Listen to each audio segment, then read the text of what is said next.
تەمەنی ئێستا بتەقریبی 26 بۆ 27 ساڵ ئەچێت، هەرچەند داواکاری دێتە سەر ئەوەی تر ئەڵە ڕازی ئەبم کە یەتە سەر ئەوەی قسە و شتی لێ بکەن یان شتێک ئەڵە تاوا من شوو ناکەم.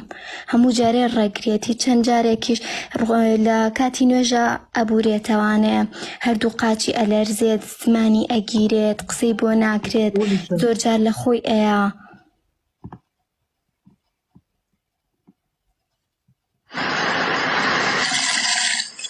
قاچی کەوتە لەرزین، ناوسکی کەوتە لەرزین، دەستی کەوتە لەرزین، ئەمە نیشانەی مەسی شەیاطینە.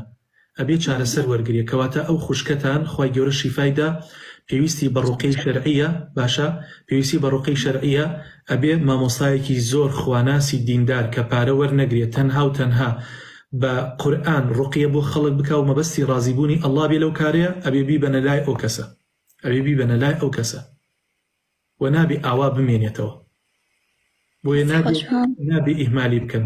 باشە خوشکی خۆم، خوای گەورە دەروی خێرتان لێ بکاتەوە.